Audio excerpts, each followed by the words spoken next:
നമസ്കാരം, പുതിയൊരു വീഡിയോയിലേക്ക് ഏവർക്കും ഹൃദ്യമായ സ്വാഗതം.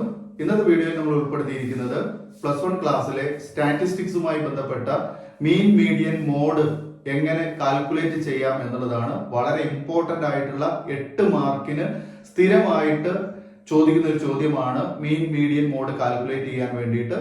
അപ്പൊ നമ്മളത് എങ്ങനെയാണ് കാൽക്കുലേറ്റ് ചെയ്യേണ്ടത് എന്നുള്ളത് കൃത്യമായിട്ട് ബോർഡിൽ നമ്മൾ എഴുതി വരച്ച് കാണിക്കുന്നുണ്ട്. കൃത്യമായിട്ട് നിങ്ങൾ ഈ വീഡിയോ അവസാനം വരെ കാണണം. എങ്കിൽ മാത്രമേ ഇവിടെ പറയുന്ന കാര്യങ്ങൾ ഓരോന്നും കൃത്യമായി നിങ്ങൾക്ക് മനസ്സിലാക്കാനും അത് എങ്ങനെയാണ് ചെയ്തത് എന്ന് മനസ്സിലാക്കാനും കഴിയുകയുള്ളൂ. അപ്പൊ ഈ വീഡിയോ ആർക്കൊക്കെ ഉപകാരപ്പെടും എന്ന് പറയാം. അത് റെഗുലർ ആയിട്ട് സ്കൂളിൽ പഠിച്ചുകൊണ്ടിരിക്കുന്ന ഹ്യൂമാനിറ്റീസ് കൊമേഴ്സ് വിദ്യാർത്ഥികൾക്കും അതുപോലെ തന്നെ നമ്മുടെ തുല്യതയിലെ ഹ്യൂമാനിറ്റീസ് കൊമേഴ്സ് വിഷയം എടുത്ത് പഠിക്കുന്ന +1 വിദ്യാർത്ഥികൾക്കും അതായത് തുല്യതക്കാർക്കും ഇത് 100% ഉപകരിക്കും. അപ്പൊ അതുകൊണ്ട് തന്നെ നിങ്ങളുടെ എല്ലാവരുടെയും റിക്വസ്റ്റ് കൊണ്ട് തന്നെയാണ് ഇത്തരം ഒരു വീഡിയോ നമ്മൾ ചെയ്യുന്നത്. ഇത് റെഗുലർ സ്റ്റുഡൻസിനെയും അതായത് ഹ്യൂമാനിറ്റീസ് കൊമേഴ്സ് വിദ്യാർത്ഥികൾക്ക് അവരുടെ എക്കണോമിക്സിന്റെ രണ്ടാമത്തെ ബുക്കായിട്ടുള്ള സ്റ്റാറ്റിസ്റ്റിക്സ് ഫോർ ഇക്കണോമിക്സ് എന്ന് പറയുന്ന പുസ്തകത്തിലാണ് ഈ ഒരു ടോപ്പിക് വരുന്നത്. ഇത് 5ാമത്തെ ടോപ്പിക്കാണ്, 5ാമത്തെ ചാപ്റ്റർ ആണ്. 5ാമത്തെ ചാപ്റ്റർ ആവറേജസ് അല്ലെങ്കിൽ മെഷേഴ്സ് ഓഫ് സെൻട്രൽ ടെൻഡൻസി എന്ന് പറയുന്ന ചാപ്റ്റർ ആണ്. ഓക്കെ, അപ്പൊ ഇതില് ഈ ഒരു ചാപ്റ്ററിന് ഈ ഒരു ചോദ്യം മാത്രമേ നിങ്ങൾക്ക് ഏറ്റവും ഇമ്പോർട്ടന്റ് ആയിട്ട് വരുന്നുള്ളൂ. അത് 8 മാർക്കിന്റെ ചോദ്യം തന്നെയാണ്. അപ്പൊ നോക്കാം, ഞാനിവിടെ നിങ്ങൾക്ക് ബോർഡിൽ ഒരു ചോദ്യം എഴുതി വെച്ചിട്ടുണ്ട്. നമ്മൾ ഈ ഒരൊറ്റ ചോദ്യത്തെ ബേസ് ചെയ്തിട്ടാണ് 3 കാര്യങ്ങൾ ചെയ്യാൻ പോകുന്നത്. അപ്പൊ ഈ ചോദ്യത്തിൽ നമ്മൾ എക്സ് എന്നും എഫ് എന്നും പറഞ്ഞിട്ട് 2 കോളം ഉണ്ടാക്കിയിട്ടുണ്ട്. ഈ 2 കോളത്തില് എക്സ് എന്ന് പറയുന്നതിൽ നമ്മളിവിടെ ഏകദേശം 10 ക്ലാസ്സുകൾ കൊടുത്തിട്ടുണ്ട്. 10 to 20 സ്റ്റാർട്ട് ചെയ്ത് 90 100 അവസാനിക്കുന്ന ക്ലാസ്സുകൾ ഫോം ചെയ്തിട്ടുണ്ട്. അങ്ങനെ നമ്മൾ 2 4 6 8 9 ക്ലാസ്സുകൾ ഫോം ചെയ്തിട്ടുണ്ട്. 10 ക്ലാസ് അല്ല, 9 ക്ലാസ്സുകൾ ഫോം ചെയ്തിട്ടുണ്ട്.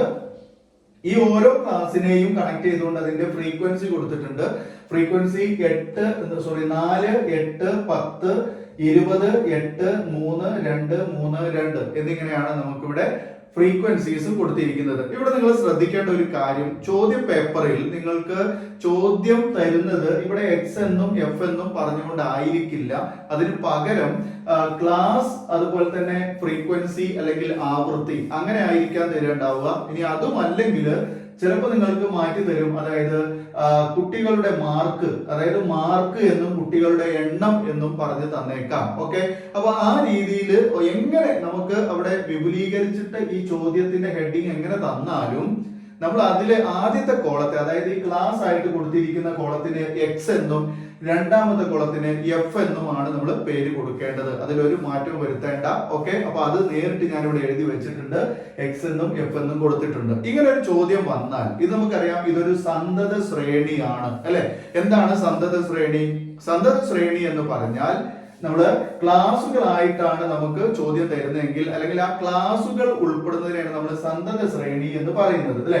ഇത് 10 നിന്ന് 20ലേക്കും 20 നിന്ന് 30ലേക്കും 30 to 40 40 to 50 50 to 60 60 to 70 70 to 80 80 to 90 90 to 100 എന്നിങ്ങനെയാണ് നമുക്ക് ചോദ്യം തന്നിരിക്കുന്നത്, ക്ലാസ് തന്നിരിക്കുന്നത്. ഇതിനൊരു പ്രത്യേകത, ഇത് എവിടെയും എന്താണ് വിട്ടുപോകുന്നില്ല അല്ലെ. ഇതെല്ലാം കൃത്യമായിട്ട് ഇങ്ങനെ നമ്മളിങ്ങനെ സെറ്റ് വരക്കുന്ന പോലെ നമുക്ക് കൃത്യമായിട്ട് ഇങ്ങനെ എഴുതി വെക്കാൻ അല്ലെങ്കിൽ അങ്ങനെ ലഭിച്ച സംഖ്യകളാണ്. അതായത് 10ന്റെ ഡിഫറൻസിൽ എല്ലാം 10ന്റെ ഡിഫറൻസിൽ നമുക്ക് തന്നിരിക്കുന്ന സംഖ്യകളാണ്. എവിടെയും ഗ്യാപ്പ് വരുന്നില്ല എന്ന് പറയുന്നു. ഇത്തരം ക്ലാസ്സുകളെയാണ് നമ്മൾ സന്തത ശ്രേണി എന്ന് പറയുന്നത്. ഓക്കെ, അപ്പൊ ഓരോ ക്ലാസ്സിലും 10 to 20 4 എണ്ണം, 20 to 30 8 എണ്ണം, 30 to 40 10 എണ്ണം, അങ്ങനെയുള്ള ഒരു എണ്ണമാണ് ഫ്രീക്വൻസി കൊണ്ട് അർത്ഥമാക്കുന്നത്. നമുക്ക് അതൊരു വിഷയമല്ല. ക്ലാസ് എങ്ങനെ തന്നിരിക്കുന്നു എന്നുള്ളത് നിങ്ങളൊന്ന് നോക്കി മനസ്സിലാക്കണം. അത് ഇവിടെ നമ്മൾ ഓർഡർ ആയിട്ട് തന്നെയാണ് തന്നിരിക്കുന്നത്. അപ്പൊ നമുക്ക് നോക്കാം. 1ാമത്തെ കാര്യത്തിലേക്ക് പോകുന്നു. മീൻ ആണ് നമ്മൾ ചെയ്യാൻ പോകുന്നത്. മീൻ എങ്ങനെയാണ് കാണേണ്ടത്? മീൻ അല്ലെങ്കിൽ അരിത്മെറ്റിക് മീൻ. ഓക്കെ, മീൻ കാണുന്നതിന് സന്തത ശ്രേണി ഉപയോഗിച്ചുകൊണ്ട് മീൻ കാണുമ്പോൾ നമ്മൾ ഉപയോഗിക്കേണ്ട സമവാക്യം X bar equal to sigma F X by N എന്ന സമവാക്യമാണ്. ഓക്കെ, അപ്പൊ ഞാനതൊന്ന് ഇവിടെ എഴുതി വെക്കാം. ജസ്റ്റ് സമവാക്യം കാണിക്കാം. എന്താണ് സമവാക്യം? X bar equal to sigma F X by N എന്നാണ്. Okay, sigma F X by N എന്നാണ് നമ്മുടെ സമവാക്യം. ക്ലിയർ അല്ലേ? അപ്പൊ സമവാക്യം ഞാൻ ഇവിടെ കൊടുത്തിട്ടുണ്ട്. സമവാക്യം നിങ്ങൾക്ക് മനസ്സിലാക്കാൻ വേണ്ടിയിട്ടാണ് കൊടുത്തിരിക്കുന്നത്. ഓക്കെ, സമവാക്യത്തിൽ എന്താ എഴുതിയിരിക്കുന്നത്? X bar equal to X bar equal to sigma F X by N എന്ന് കൊടുത്തിട്ടുണ്ട്. ഓക്കെ, ഇവിടെ എന്താണ് ഈ എക്സ് ബാർ എന്ന് പറഞ്ഞാൽ? എക്സ് ബാർ എന്ന് പറഞ്ഞാൽ മീൻ എന്നാണ് അർത്ഥം. എക്സ് ബാർ എന്ന് പറഞ്ഞാൽ എന്താണ്? മീൻ എന്നാണ്. സിഗ്മ എന്ന് പറഞ്ഞാൽ ടോട്ടൽ എന്നാണ് സൂചിപ്പിക്കുന്നത്. സിഗ്മ എന്ന് പറഞ്ഞാൽ ടോട്ടൽ ആണ്. എഫ് എന്ന് പറഞ്ഞാൽ ഫ്രീക്വൻസി ആണ്. എക്സ് എന്ന് പറഞ്ഞാൽ ഇവിടെ നമുക്ക് കാൽക്കുലേറ്റ് ചെയ്യാനുണ്ട്, ഞാൻ പറഞ്ഞു തരാം. എക്സ് എന്ന് പറഞ്ഞാൽ മിഡ് പോയിന്റ് ആണ്. അതായത് നമുക്ക് ഇവിടെ തന്നിരിക്കുന്ന ഈ സംഖ്യകൾ രണ്ടെണ്ണം ഉണ്ട് അല്ലെ. ഓരോ ക്ലാസ് എന്ന് പറയുമ്പോൾ ഇതിനൊരു ലോവർ ലിമിറ്റ് ഒരു അപ്പർ ലിമിറ്റ് ഉണ്ട്. അതായത് താഴ്ന്ന പരിധിയും ഉയർന്ന പരിധിയും ഉണ്ട്. അപ്പൊ ഇങ്ങനെ താഴ്ന്ന പരിധിയും ഉയർന്ന പരിധിയുമായിട്ടുള്ള സംഖ്യകളുടെ മിഡ് പോയിന്റ് കാണണം. ഇത് രണ്ട് സംഖ്യകളാകുമ്പോൾ കാൽക്കുലേറ്റ് ചെയ്യാൻ ബുദ്ധിമുട്ടാണ്. അതുകൊണ്ട് ഈ സംഖ്യകളെ നമ്മൾ എന്താക്കണം? 10-20 എന്ന് പറയുന്നതിന്റെ മിഡ് പോയിന്റ് കാണണം. 20-30 എന്ന് പറയുന്നതിന്റെ മിഡ് പോയിന്റ് കാണണം. 90-100 എന്ന് പറയുന്നതിന്റെ മിഡ് പോയിന്റ് കാണണം. അതായത് എല്ലാ ക്ലാസ്സുകളുടെയും മിഡ് പോയിന്റ് കാണണം. അങ്ങനെ മിഡ് പോയിന്റ് കാണുമ്പോൾ അതിനെ നമ്മൾ വിളിക്കുന്ന പേര് എന്താണ്? എക്സ് എന്നാണ്. ഓക്കെ, അത് ഞാൻ പറഞ്ഞു തരാം എന്തൊക്കെയാണ് സ്റ്റെപ്പുകൾ. ഇതിൽ സ്റ്റെപ്പ് ചെയ്യാറുണ്ട്. ഓക്കെ, അപ്പൊ സമവാക്യം ആദ്യം ക്ലിയർ ചെയ്യാന്നാണ് ഉദ്ദേശിച്ചത്. പിന്നെ ഇവിടെ n എന്ന് പറയുന്നത്, n എന്ന് പറഞ്ഞാൽ ഇവിടെ തന്നിരിക്കുന്ന ഫ്രീക്വൻസിയുടെ ടോട്ടൽ എന്നാണ്. തന്നിരിക്കുന്ന ഫ്രീക്വൻസിയുടെ ടോട്ടൽ അത് എഴുതാൻ വേണ്ടി ഞാൻ ഇവിടെ ഒരു ബോക്സ് ഓൾറെഡി ഉണ്ടാക്കി വെച്ചിട്ടുണ്ട്. നിങ്ങൾ ഇതേപോലെ തന്നെ ഒരു ബോക്സ് വരയ്ക്കണം. പിന്നെ ഇത്തരം ചോദ്യങ്ങൾക്ക് ഉത്തരം എഴുതുമ്പോൾ നിങ്ങൾ ഈ ചോദ്യത്തെ അതേപടി നമ്മൾ ക്വസ്റ്റ്യൻ പേപ്പറിൽ നിന്ന് ആൻസർ ഷീറ്റിലേക്ക് കൊണ്ടുപോകണം. വെറുതെ ആൻസർ മാത്രം എഴുതി വെക്കാൻ നമ്മളെ കൊണ്ട് സാധിക്കില്ല. അപ്പൊ അതുകൊണ്ട് നമുക്ക് എന്ത് വേണം? ഈ ചോദ്യത്തെ അതേപടി ആൻസർ ഷീറ്റിലേക്ക് പകർത്തണം. അപ്പൊ നമ്മളിവിടെ ആൻസർ ഷീറ്റിലേക്ക് പകർത്തിയിട്ടുണ്ട്. ഇനി നമ്മൾ മീനാണ് കാണാൻ പോകുന്നത്. അപ്പൊ മീൻ കാണാൻ നമുക്ക് ആദ്യം എന്താ വേണ്ടത്? അപ്പൊ ആദ്യത്തെ സ്റ്റെപ്പ് എന്ന് പറയുന്നത് എന്താണ്? ആദ്യത്തെ സ്റ്റെപ്പ് നമ്മൾ n കാണുക എന്നുള്ളതാണ്. n എന്ന് പറഞ്ഞാൽ നമ്മൾ n എന്നുള്ളത് ഈ ബോക്സിനുള്ളിൽ ഇങ്ങനെ എഴുതി വെച്ചു. n എന്ന് പറഞ്ഞാൽ ഈ 4 + 8 + 10 + 20 + 8 + 3 + 2 + 2 ഇതെല്ലാം കൂടെ താഴേക്ക് കൂട്ടുക. അതായത് ഫ്രീക്വൻസി എല്ലാം കൂടെ താഴേക്ക് കൂട്ടുക. ഇതെല്ലാം കൂടെ നമുക്ക് താഴേക്ക് കൂട്ടിയാൽ നമുക്ക് കിട്ടുന്നത് 60 എന്ന് പറയുന്ന ഒരു സംഖ്യയാണ്. 60 എന്ന് പറയുന്ന സംഖ്യയാണ്. അപ്പൊ 60 എങ്ങനെ കിട്ടി? എങ്ങനെ കിട്ടി? നമ്മളുടെ ഫ്രീക്വൻസി നമ്പർ എല്ലാം കൂടെ താഴേക്ക് കൂട്ടി. ഇതാണ് നമ്മുടെ ഒന്നാമത്തെ സ്റ്റെപ്പ്. ക്ലിയർ ആയി എന്ന് വിചാരിക്കുന്നു. ഞാൻ തൽക്കാലം ഈ ഇക്വേഷൻ ഇവിടെ മായ്ക്കുന്നുണ്ട്. ഓക്കെ, അപ്പൊ നമ്മൾ ആദ്യം കണ്ടത് എന്താണ്? n ആണ്. n കണ്ടു. n എങ്ങനെ കിട്ടി? n എന്ന് പറയുന്നത് ഫ്രീക്വൻസിയുടെ ടോട്ടലാണ്, ആവൃത്തിയുടെ ടോട്ടലാണ്. ആവൃത്തിയെ താഴേക്ക് കൂട്ടിയപ്പോൾ നമുക്ക് കിട്ടിയതാണ് n എന്ന് പറയുന്നത്. n ഇവിടെ 60 കിട്ടിയിട്ടുണ്ട്. ഇനി നമ്മൾ അടുത്ത സ്റ്റെപ്പ് ചെയ്യാൻ പോവാണ്. അടുത്ത സ്റ്റെപ്പ് ചെയ്യാൻ വേണ്ടിയിട്ട് നമ്മൾ ഒരു ബോക്സ് വരയ്ക്കുന്നു. ആ ബോക്സിൽ നമ്മൾ എഴുതേണ്ടത് എന്താണ്? ആ ബോക്സിൽ നമ്മൾ കാണാൻ പോകുന്നത് മിഡ് പോയിന്റ് ആണ്. അതായത് സ്മോൾ ലെറ്റർ എക്സ്. അപ്പൊ ഈ എക്സ് തന്നെയാണ് ഈ എക്സ് എന്ന് വിചാരിക്കേണ്ട, അത് പുതിയ എക്സ് ആണ്. ഓക്കെ, അപ്പൊ ഈ എക്സ് കൊണ്ട് സൂചിപ്പിക്കുന്നത് എന്താണ്? മിഡ് പോയിന്റ് എന്നാണ്. എന്താണ് മിഡ് പോയിന്റ്? മിഡ് പോയിന്റ് എന്തിനാ നമ്മൾ കാണുന്നത്? മിഡ് പോയിന്റ് എന്ന് പറയുന്നത് നമുക്ക് തന്നിരിക്കുന്ന ക്ലാസിന്റെ, അതായത് ആദ്യത്തെ കോളത്തിലെ സംഖ്യകൾ 10-20, 20-30, 30-40, 40-50 അങ്ങനെയുള്ള ഈ സംഖ്യകൾ ഉണ്ടല്ലോ. ഈ സംഖ്യകളെ രണ്ട് അക്കങ്ങൾ ഉണ്ടല്ലോ ഇതില്. ഇപ്പൊ ഈ രണ്ട് അക്കങ്ങൾ ഒഴിവാക്കിയിട്ട് ഇതിനെ ഒന്നാക്കി മാറ്റണം. ഓക്കെ, അപ്പൊ എക്സ് എന്ന് പറയുന്ന കോളത്തിലെ സംഖ്യകളെ നമ്മൾ എന്താക്കണം? ഇതിനെ ഈ രണ്ടെണ്ണം ഉള്ളതിനെ ഒന്നാക്കണം. അപ്പൊ അതിന്റെ നടുഭാഗം കാണണം. അതാണ് മിഡ് പോയിന്റ് എന്ന് പറയുന്നത്. നടുക്കുള്ള സംഖ്യ കാണണം എന്നാണ് ഉദ്ദേശിക്കുന്നത്.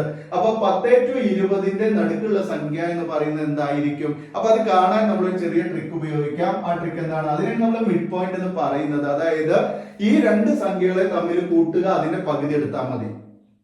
ഓക്കെ, ഈ രണ്ട് സംഖ്യകളെ തമ്മിൽ കൂട്ടിയിട്ട് അതിന്റെ നേർ പകുതി എടുക്കുക. അതായത് 10നെ 20 കൊണ്ട് കൂട്ടുക. അതായത് 10ഉം 20ഉം തമ്മിൽ പ്ലസ് ചെയ്യുക. 10 + 20 30 ആണ്. 30ന്റെ നേർ പകുതി എത്രയാണ്? അത് 15 ആണ് അല്ലെ. 30ന്റെ പകുതി 15 ആണ്. അപ്പൊ അതാണ് നമ്മുടെ മിഡ് പോയിന്റ്.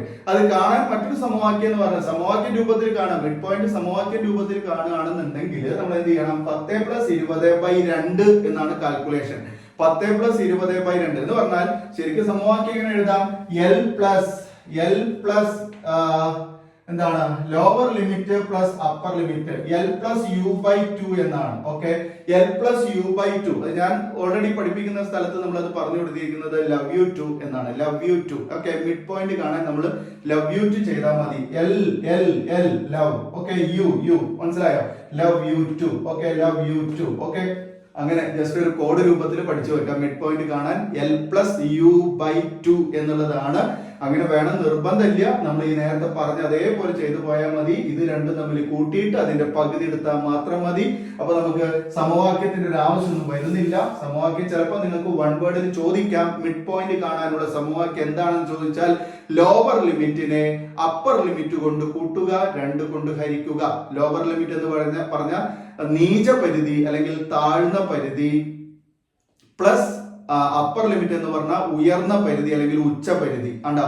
അപ്പൊ നീച പരിധി പ്ലസ് ഉച്ച പരിധി ബൈ 2 അല്ലെങ്കിൽ താഴ്ന്ന പരിധി പ്ലസ് ഉയർന്ന പരിധി ബൈ 2. ഓക്കെ, ഇതാണ് സമവാക്യം. ഓക്കെ, ഞാൻ നേരത്തെ ഇവിടെ കാണിച്ചു. അപ്പൊ നമുക്ക് ഇതിന്റെ നേരെ പകുതി ഇവിടെ എഴുതാം. എക്സിന് നേരെ ഇതാണ് എക്സ് എന്ന് പറയുന്ന കോളത്തിൽ 10 പ്ലസ് 20ന്റെ പകുതി 15 കിട്ടും. ഓക്കെ, 15 നമ്മൾ അതിനെ നേരെ എഴുതി. അടുത്തത് 20, 30, 50 ആണ്.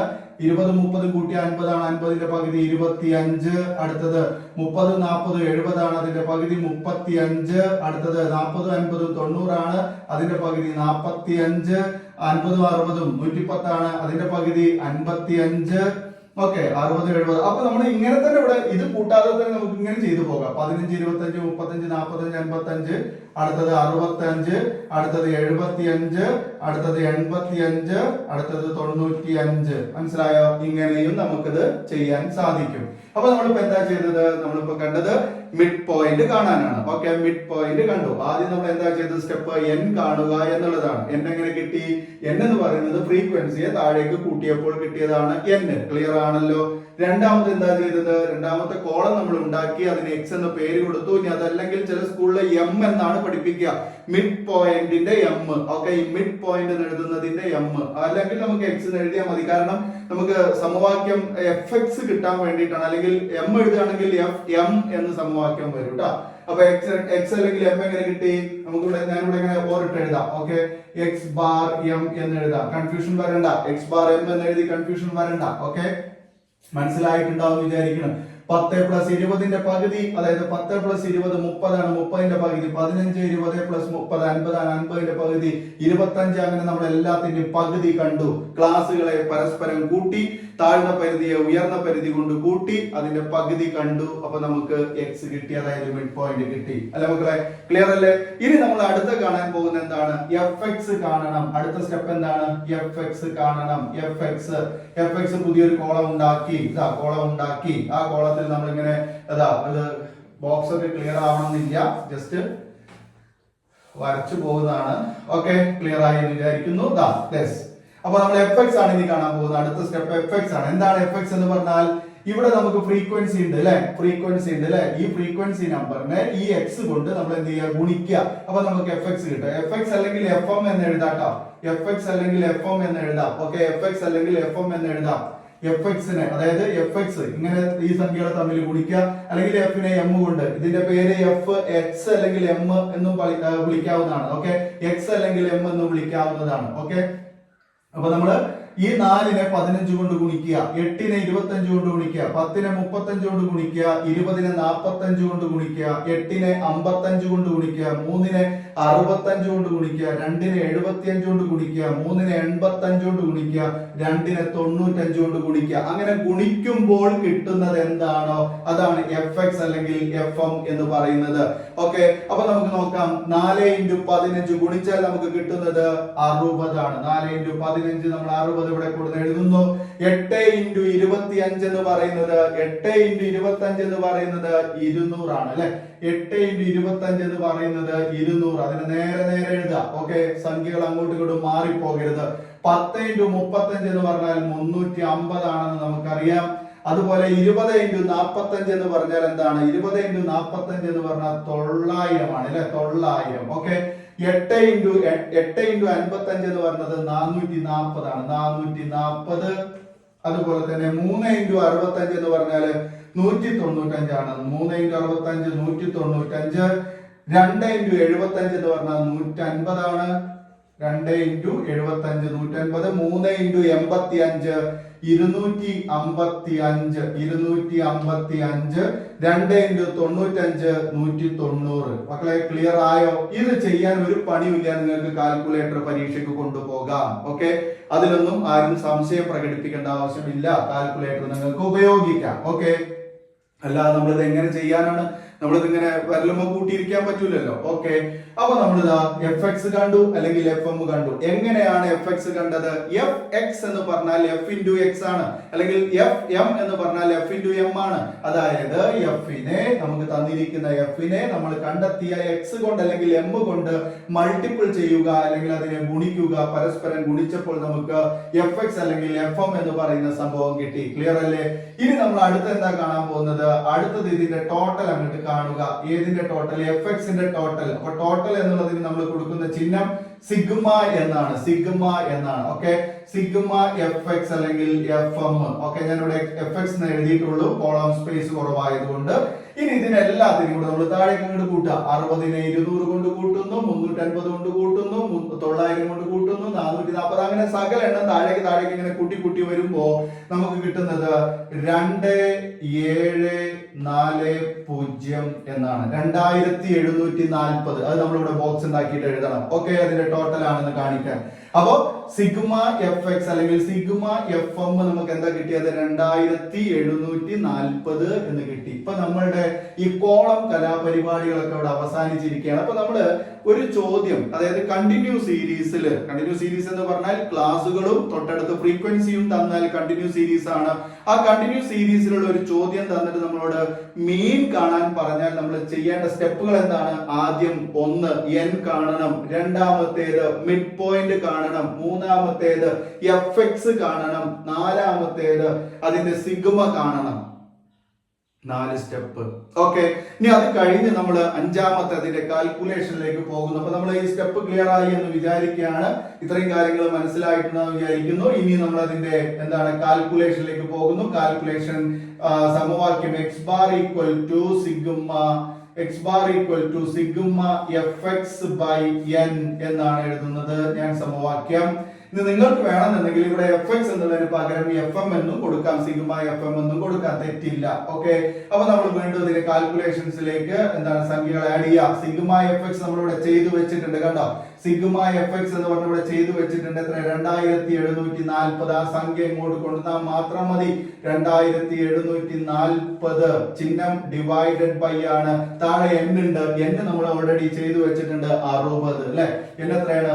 60 ചെയ്തു വെച്ചിട്ടുണ്ട്. അപ്പൊ 2740നെ നമ്മൾ 60 കൊണ്ട് അങ്ങോട്ട് ഡിവൈഡ് ചെയ്താൽ നമുക്ക് എന്താ കിട്ടുക? ഹരിച്ചു കഴിഞ്ഞാൽ ഇതിനെ കിട്ടുന്നത് 45.66 എന്നാണ്. ഓക്കെ, 45.66. ഇനി 66 എന്നുള്ളതിന് പകരം വേണം നിങ്ങൾക്ക് 45.7 ആക്കാം, കുഴപ്പമൊന്നുമില്ല. പക്ഷേ അങ്ങനെ എഴുതണം നിർബന്ധമില്ല. ഞാൻ എഴുതി കൺഫ്യൂഷൻ ആവണ്ട, എങ്ങനെ വന്നു എന്ന് വിചാരിക്കണ്ട. ഇവിടെ 0.5 കൂടുതൽ സംഖ്യ വന്നു കഴിഞ്ഞാൽ ഒരു സംഖ്യ നമ്മൾ ഇങ്ങോട്ട് ആഡ് ചെയ്ത് എഴുതലാണ്. ഓക്കെ, കുഴപ്പമൊന്നുമില്ല. അപ്പൊ ഇങ്ങനെ എഴുതിയാലും ആൻസർ തന്നെയാണ്. ഇതാണ് മക്കളെ മീൻ കാണൽ. ഓക്കെ, ഇങ്ങനെയാണ് മീൻ കാണേണ്ടത്. ഓക്കെ, അപ്പൊ നമുക്കൊരു സന്തത ശ്രേണി തന്നു. സന്തത ശ്രേണി അല്ലെങ്കിൽ കണ്ടിന്യൂ സീരീസ് വെച്ചുകൊണ്ട് നമ്മൾ ഇവിടെ മീൻ കണ്ടു. മീൻ കാണേണ്ടത് നമ്മൾ ആദ്യം എഫിന്റെ ടോട്ടൽ കണ്ടു, അതായത് n കണ്ടു. അതുപോലെ തന്നെ നമ്മൾ എക്സ് കണ്ടു. എക്സ് അല്ലെങ്കിൽ എം. എന്താണ് എക്സ് അല്ലെങ്കിൽ എം എന്ന് പറയുന്നത്? അത് നമ്മുടെ തന്നിരിക്കുന്ന ക്ലാസിന്റെ എന്താണ് മിഡ് പോയിന്റ് കാണലാണ്. മിഡ് പോയിന്റ് കണ്ടു കഴിഞ്ഞു. അതിനുശേഷം ഈ എഫിനെയും എക്സിനെയും അല്ലെങ്കിൽ എഫിനെയും എമ്മിനെയും തമ്മിൽ നമ്മൾ ഗുണിച്ചു. നമ്മൾ എഫ് എക്സ് അല്ലെങ്കിൽ എഫ് എം കണ്ടു. അതിനുശേഷം നമ്മൾ എഫ് എമ്മിനെല്ലാം കൂടെ താഴേക്ക് കൂട്ടി, അല്ലെങ്കിൽ എഫ് എക്സിന് താഴേക്ക് കൂട്ടി സിഗ്മ എഫ് എക്സ് അല്ലെങ്കിൽ സിഗ്മ എഫ് എം എന്ന് നമ്മൾ കണ്ടു അല്ലെ. ഇനി ആ കിട്ടിയിരിക്കുന്നതിനെ വെച്ച് നമ്മൾ ഇക്വേഷൻ ഉണ്ടാക്കി. എന്താണ് ഇക്വേഷൻ? മീൻ കാണാനുള്ള സമവാക്യം പഠിച്ചു വെക്കണം, കാണാതെ പഠിക്കണം. എന്താണ്? X bar equal to sigma F X by N or sigma F X by N എന്നുള്ളതിന് പകരം നമുക്ക് എന്ത് ഉപയോഗിക്കാം? X bar equal to sigma F M by N സമവാക്യം ഉപയോഗിക്കാം.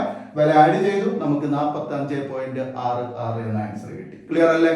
ഓക്കെ, സെറ്റ് അല്ലേ? ഇനി നമുക്ക് ഇതേ ചോദ്യം വെച്ചുകൊണ്ട് എന്ത് കാണാം? മീഡിയൻ കാണാം. ഓക്കെ,